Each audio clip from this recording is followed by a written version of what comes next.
like anxious for this one. We don't see Nisha like this often. Let's make sure we're getting it on camera. Wow. Okay, could you stop trying to set me up? No, I am trying to set you up.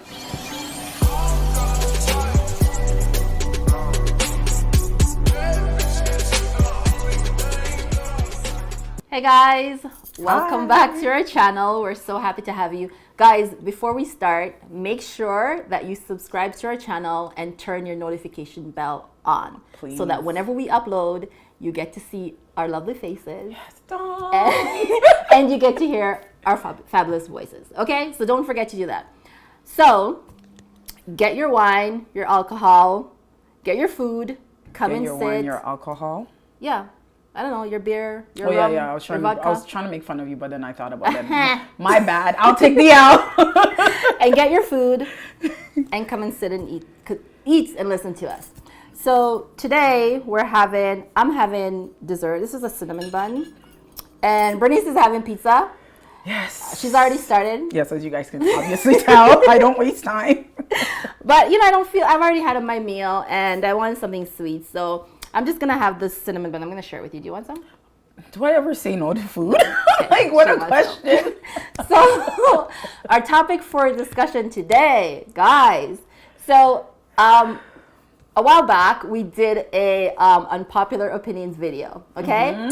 And that video generated a lot of conversation. But one topic in particular generated huge debates. Like within my friend circle, within Bernice's friend circle, we had big conversations about this topic. And this topic is dating your friend's ex. Now, we're gonna link the video so you guys can go back and watch that video. But I think a lot of the conversation around that topic stems from the fact that some people believed that some exes are off limits. Yeah. And I'm of the notion that no one is off limits. And I think we should talk about that idea. Like, let's explore the idea of that scenario. Yeah. No one person is off limits. Like, yes, this is an ex. This is somebody you loved. This is someone you had a relationship. You might have had kids with this person. But that relationship no longer exists. Yeah. And therefore, those expectations no longer exist. So my point of view is this. If you were with this person and you're no longer with this person, it's free game. That was Nisha's, opinion. Still is my opinion. Still on the last video. Mine was simply that you should just stay away from it. Don't bother because of the fact that you don't know if the person is being authentic when they say yes, go ahead or not. But I do agree. Honestly, Nisha, I agree with you completely. Innately, if we're going to be honest and realistic. Let's be honest and realistic. So, first of all, how do you feel about the idea that someone is off limits?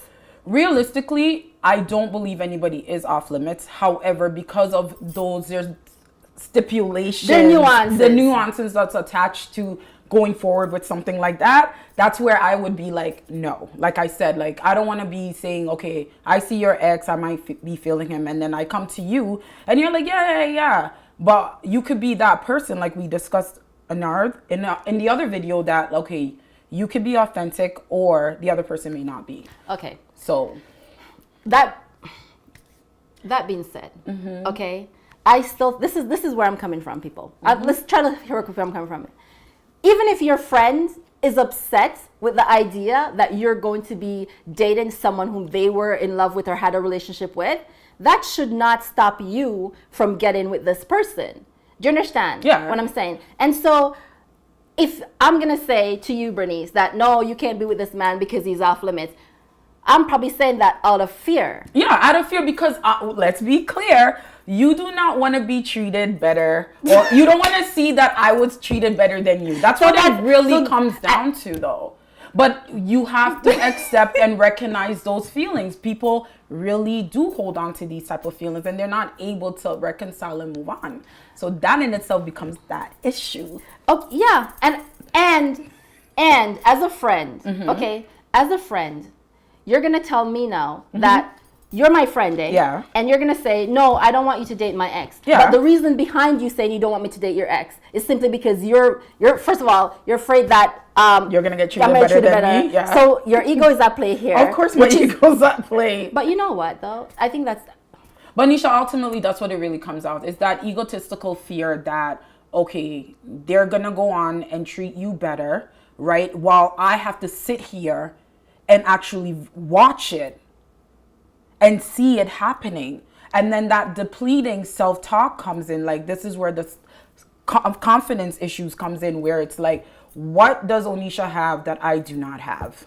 Okay. What makes you better? Right. How is it that your relationship is able to like be fruitful? How are you guys able to achieve some of the things that I conceived in my head and wanting to achieve with that person? And it never came to be. Right. What makes you so friggin' different? Right. And that question repeatedly, Nisha, is what drives most of us women nuts. Okay. And so with that in mind, with those feelings, you're going to say, no, you can't date this man because he's off limits. And usually the times when you say a man is off limits, it's usually the man that you loved or still love. Yeah. And so you're right in sense where you're like, if I still love somebody, I don't want to see now my close girlfriend loving him up. But also I think too, it's like there's also that fear of being compared.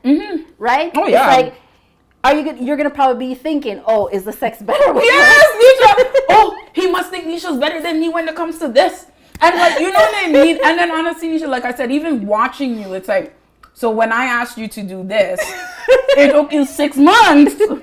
But friggin' Nisha asked you, you're like, boom, like what's the damn difference? And I think, and you're right. And I think looking at it from that perspective, it is tricky. And I don't think it's an easy situation. It's not. Because I think ultimately, if you still care about somebody, you have strong feelings for them, and you still want a relationship with them, feelings are going to be hurt. Oh, definitely. But if I am looking to dating someone who I know that my friends still love, it wouldn't be a decision that I would make lightly.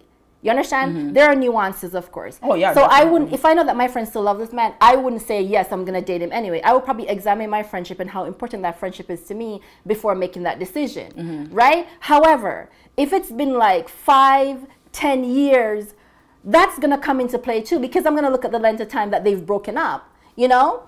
As much as your friendship matters, your feelings also matter. Oh, definitely. And it's always messed up when you have to choose one over the other. And nobody should ever have to choose, but unfortunately, that's the reality. So right. So as it comes to people saying that, oh, this person is off limits, no. I think in that regards, no one's off limits and people are accessible. But another point too that I want to make when it comes to dating an ex is another point that comes up often. Like recently, I don't know if you're aware, but most recently, Kodak Black, he's a rapper. Yeah. He was in the news because he made a comment towards Lauren London. And Lauren London is like Nipsey Hussle's girlfriend, and Nipsey Hussle recently passed, right? So he made like a tactless comment saying that he's gonna make a move on her. And people were railing up, going on and on and on, calling him out. But what really, I don't know, amazed me, or what became clear to me, was that they were not upset on Lauren's behalf. No. They were upset because they perceive her to be Nipsey's property. Exactly. And people are not property. Okay? The man, the woman does not belong to you because you love them, because you saw them first, or because you have kids with them. Sorry, this is not a case of dibs. He's mine. Okay? Like, no. So, for me, that's another point that I think about too. It's like, we see each other as property. Yes, we do. And it's unfortunate, but it is true. Yeah. And so when I think about that, I'm like, well, if I see a man that I like and you were with that man, you guys are no longer together, he's accessible to me. Those commitments, those restrictions, those expectations that you had with him, that has been dissolved. But you have to remember that's not always the case. Another point that a lot of women, based off how they're going to get over a man or whatever, it's depending on the amount of work they put into it. Right? The amount of work, the amount of sacrifice, the amount of like time. That makes it also very difficult for them to just sit there and be like, yeah, Nisha, just come and sweep him in. But the idea, it's worrisome. That this is what's worrisome. It's like this. And you're right. some people do believe, oh, I do this, this, this, and this for him. I built him up when he was nothing, and therefore he belongs to me. Yeah. No, he does not belong to you. Okay? And if you have to put in all that work and all that effort into somebody who cannot reciprocate that, that is a clear sign that that person is not meant for you. Yeah. So let go of the pain, let go of what you've invested, and pray that the next person who gets him appreciates all the work that you have done. But why should I do so much for him to go out there to give it all to somebody and then give it to you? And then I hear that, but then I have to sit there, rebuild myself, my confidence psychologically and emotionally to be able to go out there to be able to be like, okay, yeah, I'm finally in that, I'm good, I'm ready, I can actually go out there and accept me and I can date. Why should they have to some women have to sit there, go through all of that when that's the way they look at it too, Nisha. It's like, so I put in all this work only for you to deplete me, only for you to go to this other friend. One. Yeah. And they don't even have to do any work. Yeah, but that's nobody's fault. It's not nobody's fault, but Nisha, those are your choices. But Bernice, this is my whole point about this whole idea of like people belonging to you. And I know it's a greater issue, right? It's a greater issue. But you are doing those things because you want those things. Yeah, definitely. And because you have expectations around that person. Definitely. I'm choking. So the only person the person is on, you're in the relationship with that person is responsible to you. Yeah. Right? When the relationship ends, mind you, the relationship is done. We're not saying go cheat. We're saying no. The relationship is over. Mm-hmm. Now that the relationship is over, so are those expectations. So even if those are your fears, the man is not with you anymore. The man is, like I said, Nishan. So now are you saying that your friend, wouldn't you rather he gives all that good train up to somebody you know and care about than some random person? In an ideal situation, yes. But the egotistical bitter in me would be like, But then again, like, I do agree with you, Nisha, like, innately, that's what it really should be. Like, you should be, but not everybody's mature. Not everybody's able to reconcile the sacrifices and all of that and everything else in the past. And just say, it's okay, Nisha, you can have him. You guys be a blessing onto me. But the other thing is to, anybody need nobody's permission. Really? That's what you really think? But I'm serious. Like, do I need your permission to date your ex? You don't need my permission. But realistic, if we're gonna be real, authentically real, what else you really don't. Nisha, some people are facade. Okay. Like, if let's just be innate, like, because there's some people that cannot accept this reality. Yeah, you're able to accept it. I'm able to accept it. A lot of people cannot. So some of the times I'm like kind of asking you certain questions. I'm playing devil's advocate just to also get the other perspective. But you don't need anybody's innate permission. It's just, it really boils down to the respect. Right. You know what I mean? And true. that friendship that you have with that person. You want to honor that person. You want to be able to be respectful.